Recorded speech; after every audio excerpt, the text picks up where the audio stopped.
तमिल नाडु से आए हुए एक वफद ने आज ऑल इंडिया मजलिस इत्तेहादुल मुस्लिमीन के फ्लोर लीडर व रुकन असेंबली चंद्रानगुट्टा अकबरुद्दीन अवैसी से मुलाकात की और उनको दरपेश मसाइल से वाकिफ करवाते हुए ऑल इंडिया मजलिस इत्तेहादुल मुस्लिमीन की तमिलनाडु में क़याम की ख्वाहिश जाहिर की। अकबरुद्दीन अवैसी से बात करते हुए मुख्तलिफ अफराद ने कहा कि यूं तो तमिलनाडु में मुस्लिम कायदीन मौजूद हैं, लेकिन मुस्लिम आवाम की भलाई के लिए कुछ नहीं करते, इसलिए वो चाहते हैं कि मजलिस वहां आए। उसके बाद जो है अब्दुल समद और अब्दुल लतीफ बोल के दो आदमियों ने आपस की लड़ाई में हमारे कौम को लेके जाकर करुणानिधि और जयललिता के पास गिरवी रख दिया अपने फायदे के लिए। आज तक जो भी किया अपने लिए किया है, आवाम के लिए कुछ नहीं किया है। हम सब उसमें रह के कुछ कर नहीं पाए। क्योंकि कोयम्बतूर में एक इंसिडेंट चला, उसको निशाना बनाकर करोड़ों रुपया लेकर आपस में टूट के बाहर आ गया। एक तमिलनाडु तौहीद जमात बोल के, एक तमिलनाडु मुस्लिम मुन्नेटर कळगम बोल के। ये लोग क्या करा, हमारा आवाज बाहर में जाता है, असेंबली के अंदर नहीं जाता है बोला। लेकिन जब दो एमएलए गया, आज तक कुछ भी नहीं किया। समझो वेलूर के अंदर कोनोटम बोल के एरिया है, उस रास्ते से गणपति का पूजा लेके जाता है। पूजा लेके जाते समय ये लोग होना मस्जिद के ऊपर पत्थर फेंकते हैं। तो उस समय जो है असेंबली के अंदर मीटिंग चल रहा है, एक स्पेशल जीओ भी गवर्नमेंट से नहीं मांगता है। हिंदुस्तान तमिलनाडु के अंदर क्या चल रहा है, मुसलमानों के ऊपर क्यों ये पाबंदी लगा जा रहा है, क्यों ऐसा फिरका परस्त कर रहा है, लाठी चार्ज करके मुसलमानों पर जबरदस्ती ये कर रहा है भाई। लेकिन हमारे लिए आवाज देने के लिए कोई नहीं है। तो ये दो मुस्लिम एमएलए है ना, ये लोग नहीं है वो तो ये वेलूर डिस्ट्रिक्ट असलम भाई बोल के है, वेलूर रामपुर से असलम भाई बोल के है, और एक रामनाथपुरम डिस्ट्रिक्ट से जवाहिरुल्लाह बोल के है। बस ये लोग स्पीच बोलता है लेकिन फोन के लिए कुछ नहीं करता। नहीं, असेंबली में कुछ नहीं बोलते। नहीं। तमाम अफराद के ख्यालात को सुनने के बाद अकबरुद्दीन अवैसी ने उनको खिताब किया। बर्क न्यूज नाजरीन के लिए पेश है अकबरुद्दीन अवैसी के खिताब के इक़्तिबासात। तमिलनाडु से तशरीफ लाए हमारे सारे मुसलमान भाइयों का और मुख्तलिफ मुस्लिम तंजीमों से वाबस्ता हैं आप लोग आए हैं। आप सबका शहर हैदराबाद में इकबाल सलाम के दफ्तर में भी आपका इस्तेमाल करता हूँ। और ये बात मैं ज़रूर आपको कहना चाहूँगा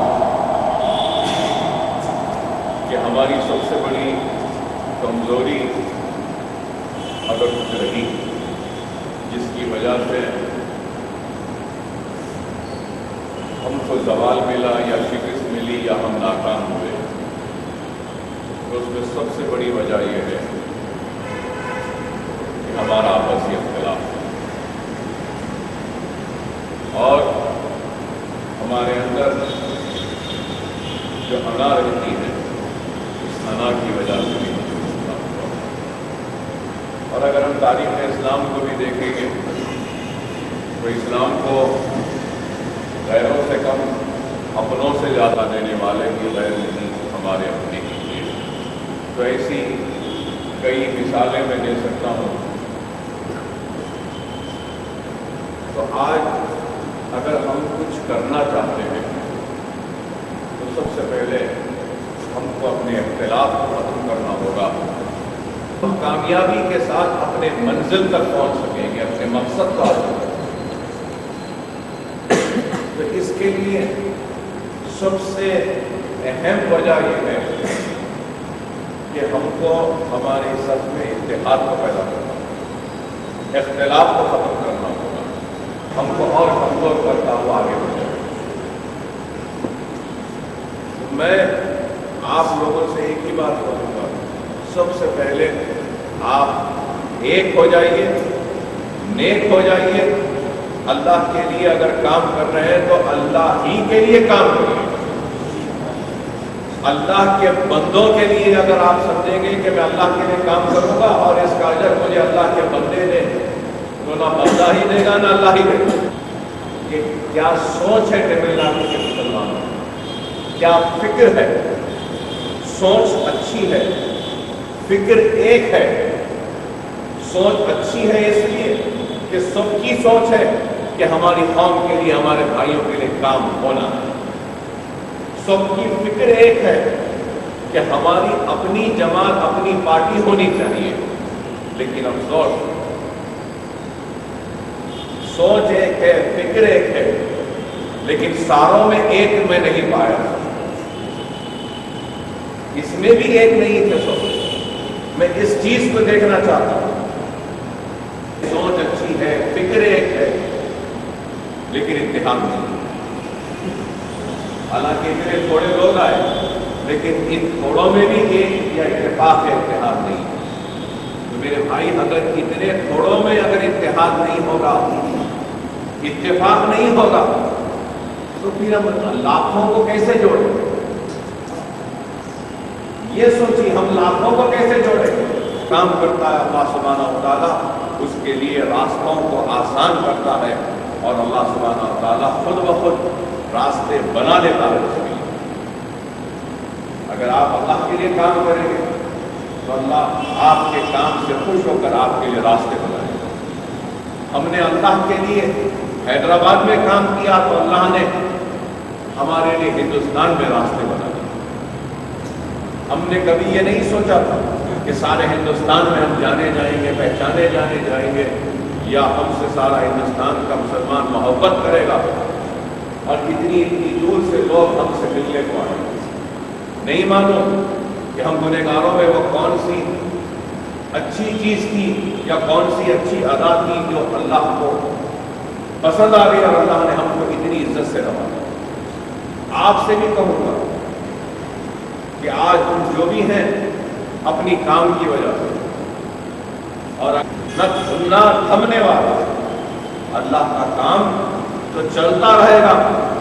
آج اللہ مجھ سے لے رہا ہے، اگر آپ سے لے گا، پرسوں کسی اور سے لے گا، پرسوں کسی اور سے لے گا. ہم اللہ کے محتاج ہیں، اللہ ہمارا محتاج نہیں. اس چیز کو یاد رکھو کہ اللہ کا کام کسی کا کو اس کی صلاحیت کو، اس کی قابلیت کو دے کہ چلو یہ ایک چیز بری ہوگی لیکن اتنے تو اچھے چیز ہیں اس میں، اس کی وجہ سے ہم اس کو قریب لا سکتے. اس سوچ کے ساتھ اگر ہم آگے بڑھیں گے تو کچھ کریں گے. کہاں سوال مجلس اتحاد المسلمین تمل ناڈو میں کیا کرنا چاہتی ہے، تو ہم بے شک تمل ناڈو میں چاہتے ہیں کہ مجلس کا کام شروع ہو، ہم کچھ کام کریں اور آگے بڑھیں. اپنی آواز کو ہم وہاں پہ منوائیں. اور ہم یہ محسوس کر رہے ہیں کہ تمل ناڈو میں بھی اتنی بڑی تعداد میں ہم رہنے کے باوجود ہماری آواز نہیں، ہماری طاقت نہیں، ہمارے لیے کوئی اٹھ کر کھڑے ہو کر لڑنے والا نہیں. میں اتنے لوگوں سے اتنی دیر تک بات کرتا رہا، سارے سوالات پوچھتا رہا، سب بولتے رہے، لیکن آپ لوگوں کو شاید مجھ سے بہتر معلوم ہو، تمل ناڈو میں سب سے بڑا اگر کوئی مسئلہ ہے مسلمانوں کا تو مسلمان معصوم بے قصور بچے جو جیلوں میں ہیں ان کو چھڑانے کا سب سے بڑا مسئلہ ہے. اس میں سے کسی نے نہیں کہا، آپ میں سے کسی نے نہیں کہا. 90 سے 91 92 سے مسلمان نوجوان اب بوڑھے ہو رہے ہیں، جیلوں میں پڑے ہوئے ہیں، ان کی بیلز نہیں ہوتی ہے. اور کوئی 100 200 نہیں بلکہ 100 ہزاروں کی تعداد، تو 10 برس ہوگی، 15 برس ہوگی، لیکن اب تک کیسز ٹرائل پر نہیں آئے، لیکن 15 برس سے جیل میں ہیں. تو آپ بتائیے، یہ سب سے بڑا مسئلہ ہے. اس کے لیے کام وہ لوگ کا ایک مقصد ہوتا ہے، منشا ہوتا ہے کہ نوجوان نسل کو ڈرا دیا جائے، پولیس کے ذریعے، جیل کے ذریعے ڈرا دے تو ینگسٹر نوجوان نسل آگے بڑھ کر. تو اس کو ہم کو دیکھتے ہوئے کام کرنا ہے. اور جب تک ہم ایک نہیں ہوں گے ہم کام نہیں کریں. اور یاد رکھیے، اگر آپ حاصل کرنا چاہتے ہیں تو جب تک آپ جمہوری اور دستوری جدوجہد نہیں کریں گے آپ کو کامیابی نہیں ملے گی. آپ دستور کے دائرے میں رہ کے جدوجہد کریں. جمہوری رشتے مطلب یہ کہ कॉन्स्टिट्यूशनल जो राइट्स है हमारे, कॉन्स्टिट्यूशन के अंदर रहते हुए स्ट्रगल करेंगे और कॉन्स्टिट्यूशनल जो राइट्स हैं हमारे, उस राइट्स को हम लेकर आगे बढ़कर अपने राइट्स को हासिल कर सकते हैं। ये हमारी सोच है और हम कॉन्स्टिट्यूशन के दायरे में रहकर, जमहूरियत के दायरे में रहकर, डेमोक्रेसी में रहकर हमने जिद्दोजहद की, स्ट्रगल किया और हम कामयाब हुए। तो आपसे भी मैं कहूँगा कि आप लोग भी इसी तरीके से काम करने के लिए आगे बढ़िए, काम करेंगे। अगर आप लोग चाहते हैं कि हम तमिलनाडु में आकर काम करें तो हम जरूर करेंगे। हम चाहेंगे कि आप लोग सब मिलकर बैठकर फैसला करें और बोलें कि हम चाहते हैं कि तमिलनाडु में एक एडहॉक कमेटी या टेम्पररी कमेटी का ऐलान करेंगे जो जिम्मेदार होंगे तमिलनाडु में पार्टी को एक्सपैंड करने के लिए, स्प्रेड करने के लिए, फैलाने के लिए।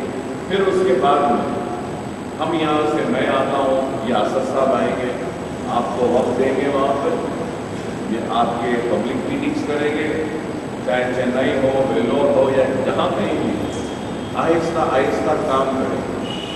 हम लोग तेजी से उड़ना नहीं चाहते, हम आहिस्ता आहिस्ता काम करना चाहते हैं। ऐसा नहीं है कि हाँ सारा हिंदुस्तान हमको जानता है, पहचानता है तो हम तेजी से आगे नहीं बढ़ेंगे। जो जितनी तेजी से ऊपर जाता है उतनी तेजी से ऊपर से नीचे भी गिरता है। तो हम उस तेजी से ऊपर जाना नहीं चाहते, ऊपर से नीचे गिरना भी नहीं चाहते। हम आहिस्ता आहिस्ता संभलते हुए, इत्मीनान से काम करते हुए आगे बढ़ेंगे। ये सही वक्त है। अगर अब हम काम शुरू करेंगे तो ये जरूर है कि शायद 1.5 साल अभी है आपके पास तमिलनाडु के इलेक्शन के लिए, 2016 में है। तो अगर आप आज काम करेंगे, शुरू करेंगे, तो शायद 2016 तक हम एक ताकत बनेंगे